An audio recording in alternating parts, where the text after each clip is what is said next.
Hello everyone, and welcome to the client-side attacks course here at INE. My name is Alexis Ahmed and I'm going to be your instructor for this course. Now, before we begin this course, what I always like doing is going through and providing you with an introduction to the course, but also setting up or using this opportunity to not only tell you what we'll be covering in this course, but set up some learning objectives or some outcomes that will help us establish a roadmap as to what you should be able to do, or what you will know, and what you will be able to do by the end of this course. And it's a great way of setting and managing expectations for yourself, but also helps me ensure that the course that I essentially cover what I promised to you or promised to cover in this course. And again, we'll be able to revisit this in the course conclusion to see whether I hit every point or all the marks in terms of what I promised to cover, or what the learning objectives are. So without further ado, let's get through some of the formalities here. What is the course topic overview? What, generally speaking, are we looking to cover in this course? So this is sort of me telling you at a high level from a topic or section perspective what you should expect. So given that this course is on client-side attacks, we'll obviously be starting off by getting an introduction to client-side attacks, and that will also involve getting familiar with various client-side attack vectors. We're then going to be exploring client-side information gathering and fingerprinting. We will be exploring the process of performing information gathering, reconnaissance, and fingerprinting on client side, on the client side, specifically, taking a look at processes or practices like browser fingerprinting, or trying to identify as much information as possible about a target employee and the computer they're using, the browser they're using, what programs or software they could possibly have installed on their computer. And that, of course, will aid us in developing payloads for initial access or for client-side attacks. And what can help us in identifying this information as well is social engineering. So you'll also get an introduction to social engineering in the context of client-side attacks. And we'll also be exploring various social engineering techniques that can be used in the client-side information gathering phase, but also in as we approach the actual process of sending a target an email, or communicating with a target, regardless as to whether they're an employee, so on and so forth.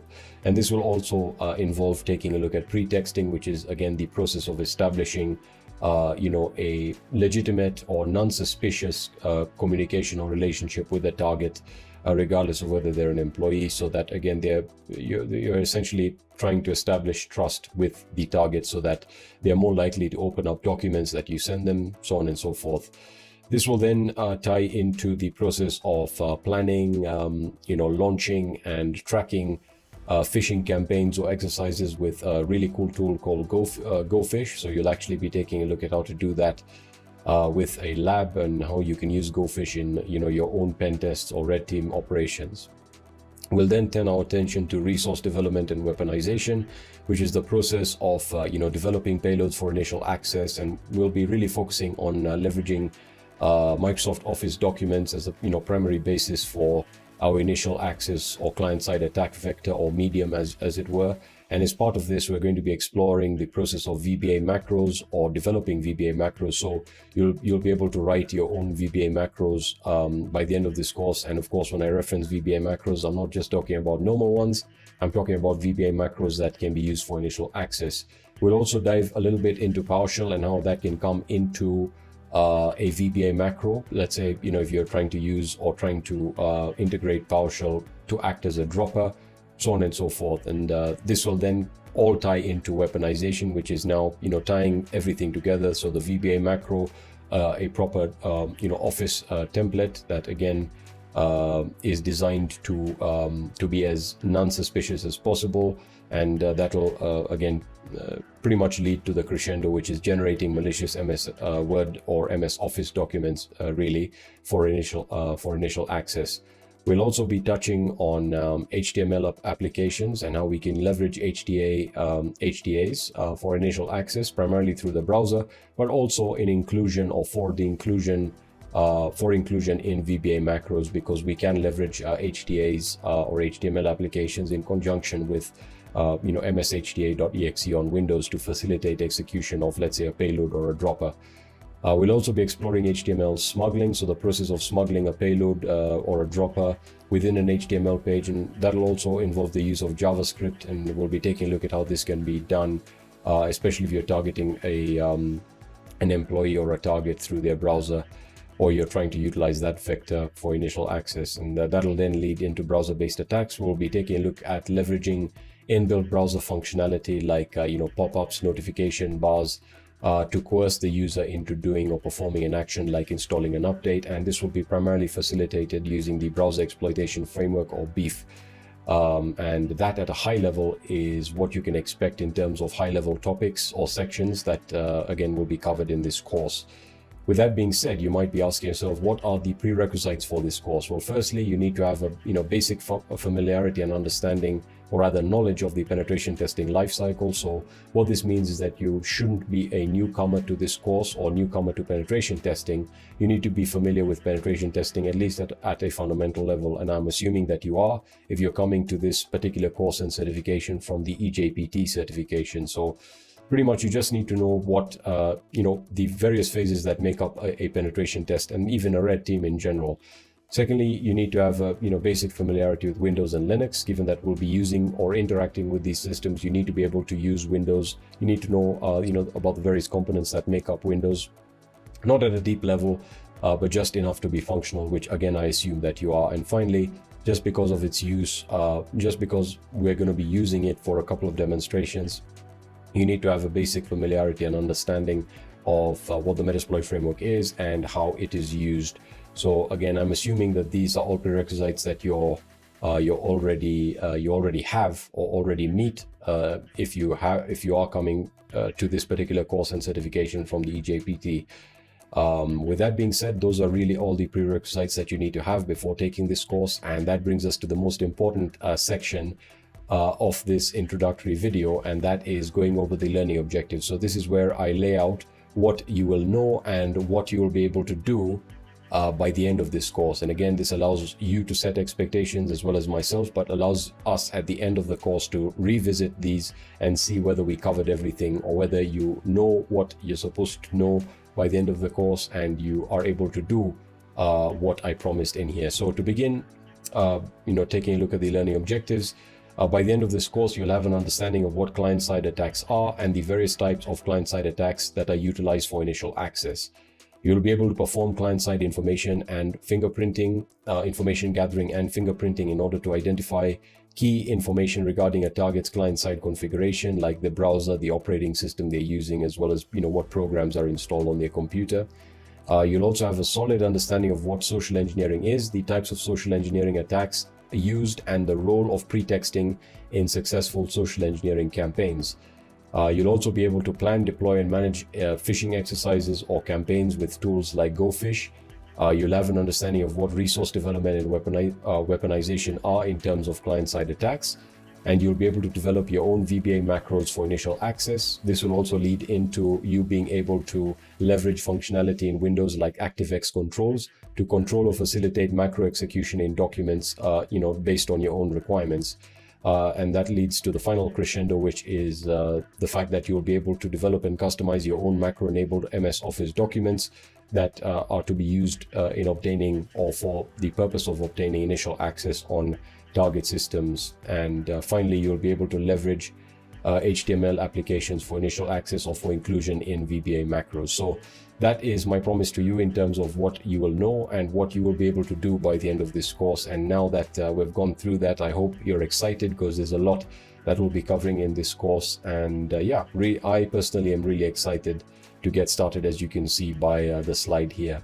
With that being said, that brings us to the end of the course introduction. And now that we have everything out of the way and we have an understanding of what we'll be doing in this course, let's get started. Introduction to client-side attacks. So welcome everyone to the first video and first section of this course, where we'll be getting an understanding of what client-side attacks are and how they work, what vectors exist or fall under client-side attacks, and more importantly, why attackers, hackers, and even penetration testers really like using client-side attacks for initial access. So let's kick this off by understanding what client-side attacks are. Now, as the name suggests, we're really targeting something that's running on the client side or on the target systems side. So if, let's say, you have a particular target, right, or it could be an individual or a particular system that belongs to an organization, what you're doing is you're trying to utilize what's running on the client side for initial access or for exploitation.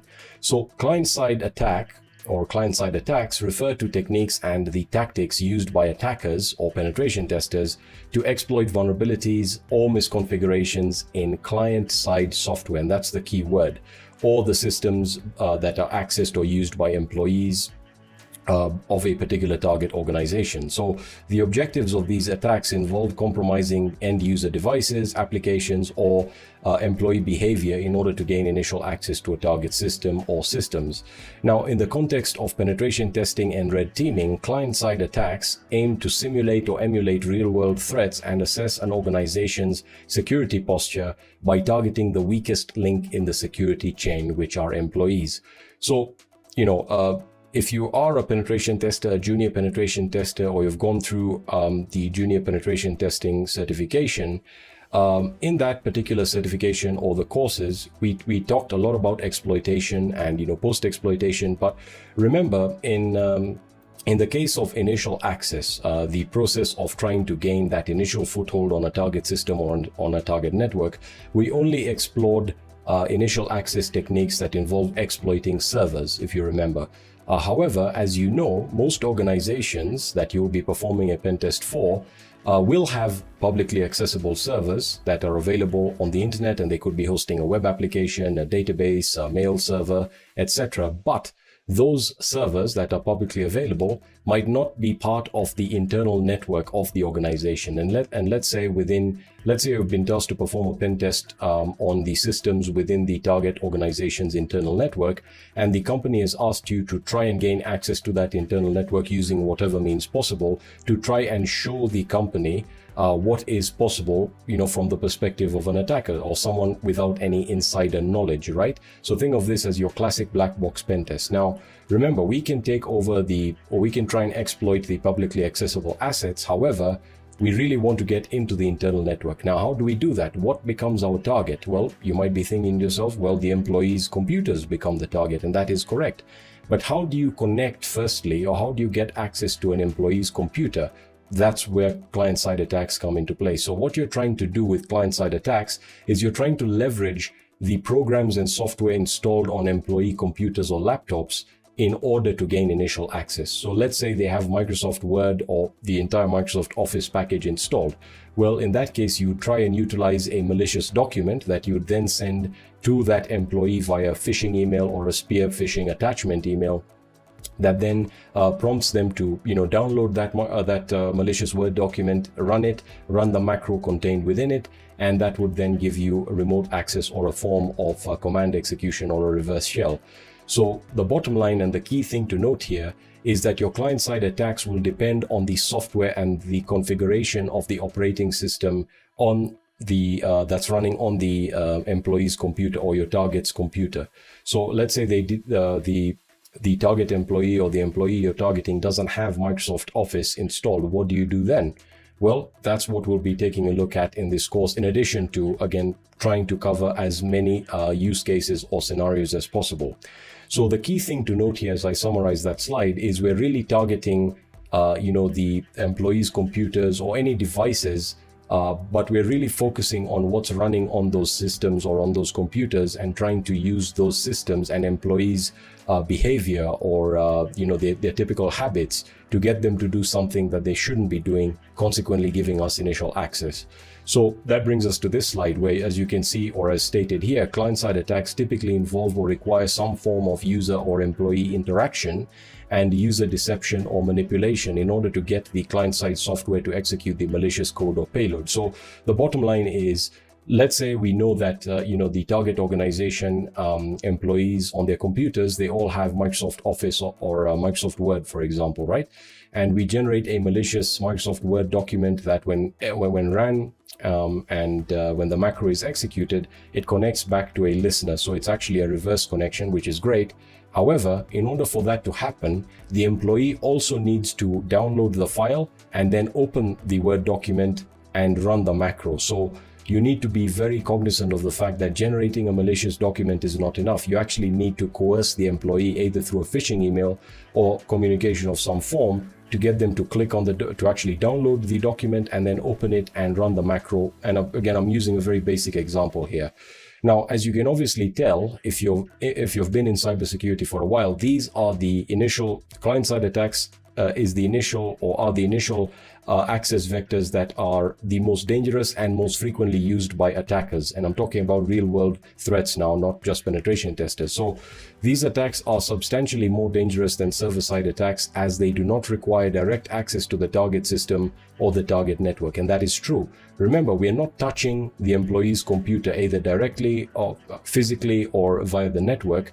We really are just sending an email to the person that uses that computer and hopefully getting them to run a particular payload or open up a particular document that then gives us some form of access, which makes it very, very dangerous, especially for organizations. So in client-side attacks, attackers deliver the malicious code or payloads via the standard or trusted delivery mechanisms like email, USBs, compromised websites, etc. And again, don't worry.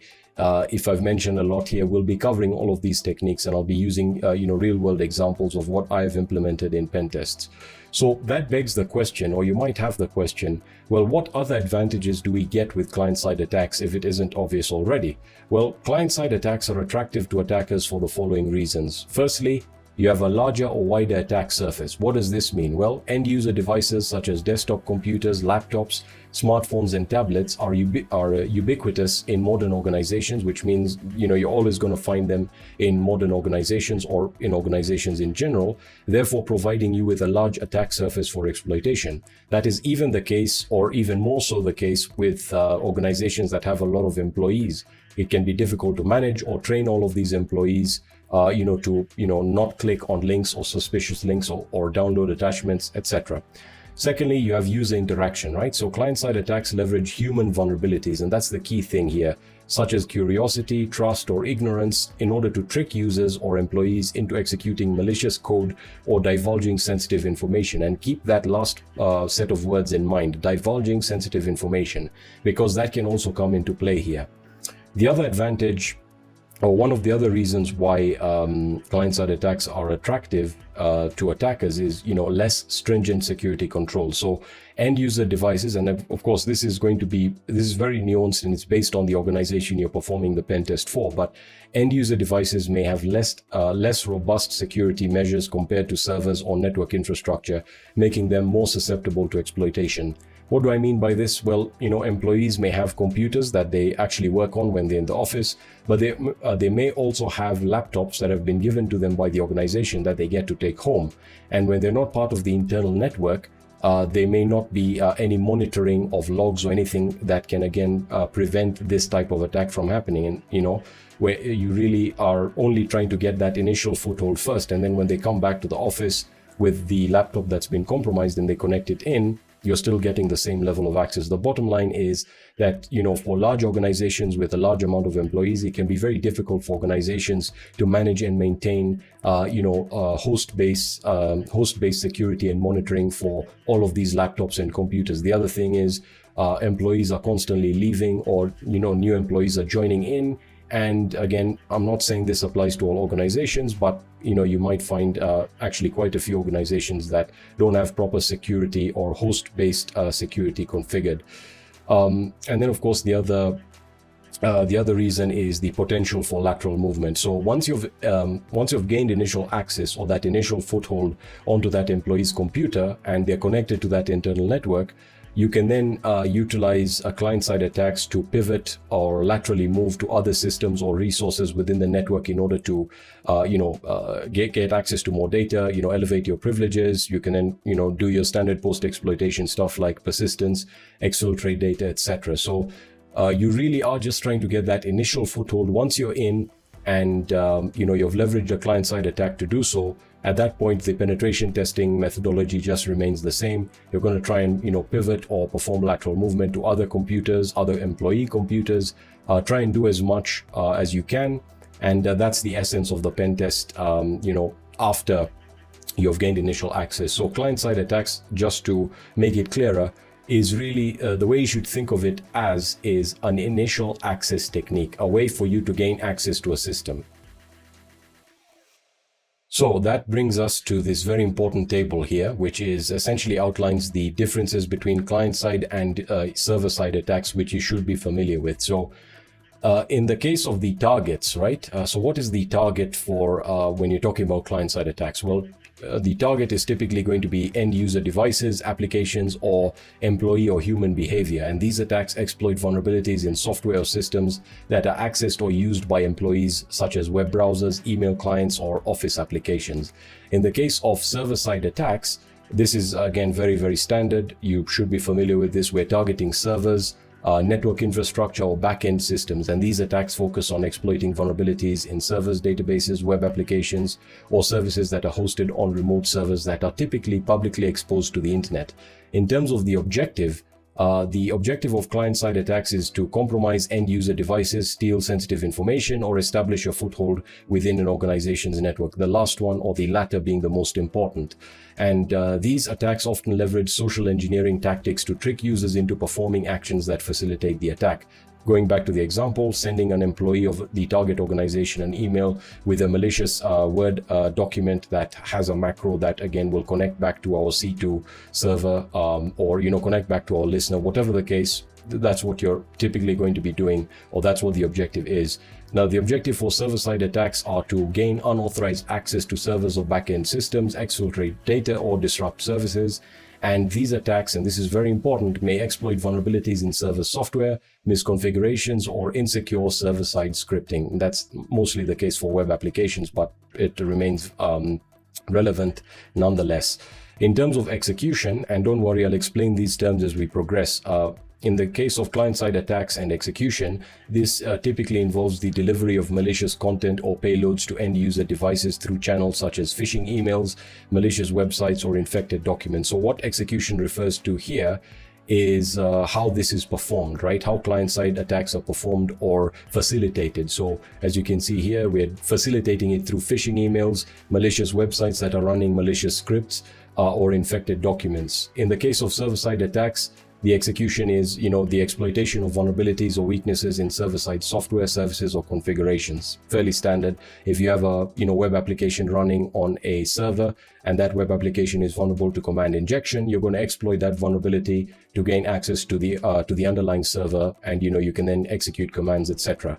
Now, some examples of client-side attacks, which you should be familiar with by now, are phishing, drive-by downloads, social engineering, malicious attachments, exploit kits targeting vulnerabilities in client-side software like browsers, so on and so forth. And as I said, don't worry about some of the words, terms, or techniques I've mentioned in this slide.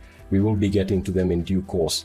In the case of server-side attacks, you should be familiar with this as well. You have SQL injection, cross-site scripting, pretty much any vulnerability that can be found within a server or a service running on a port, on a server that is publicly exposed, which will typically revolve around a web server, database, mail server, etc. So you can also see that brute force attacks are fairly common here, whereas you cannot perform a brute force attack on an employee computer because firstly, you don't know their IP address. Secondly, the employee's computer is not exposed to the internet. They can connect to the internet, so they can, you have your egress network connections which work, but no computer can connect back to you unless port forwarding is set up. But in most cases, employee computers are not exposed to the internet. They can communicate with the internet, and that's the key thing to note here. So one of the other advantages of client-side attacks is that when you run, let's say, a payload, or when you get the employee to open up a malicious document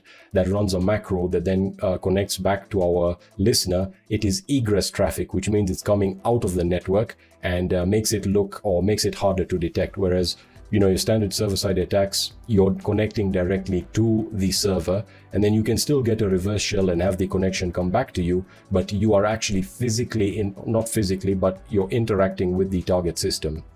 So that's the difference between, client-side attacks and your standard server-side attacks.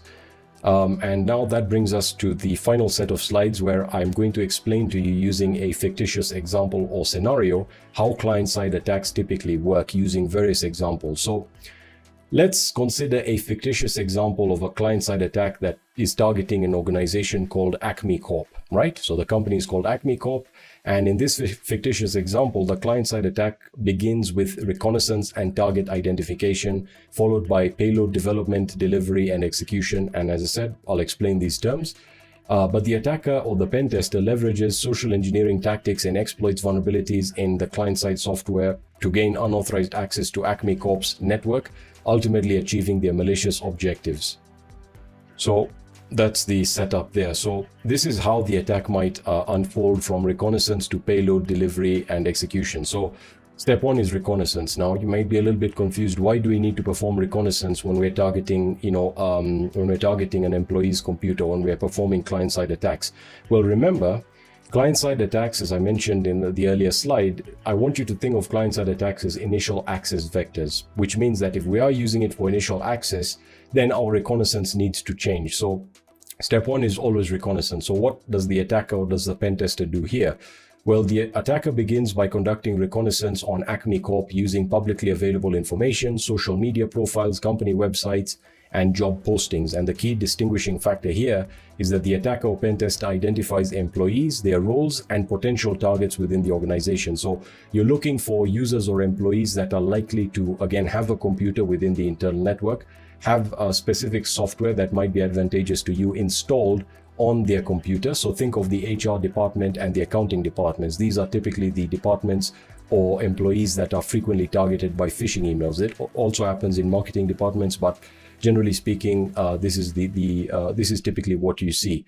So the attacker then gains information about Acme Corp's technology stack, email domains, and common software applications used by employees. Now we'll get into client-side information gathering in the next section, and I'll explain how this can be done. I'm specifically referring to the third point there, where we're trying to gather information about the applications or the software stack that's running on them on an employee's computer.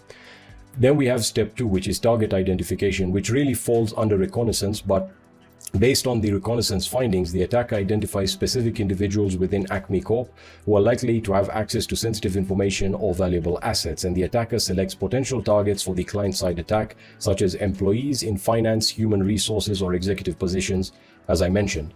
Step three is where we have payload or resource development. So in the MITRE ATT&CK framework, resource development is again the stage at which attackers now start developing the payloads or the malicious documents that will be used to gain initial access. So the attacker develops a malicious document containing a payload, such as a Microsoft Word document with an embedded macro, or a PDF file with a JavaScript exploit. These are just basic examples here.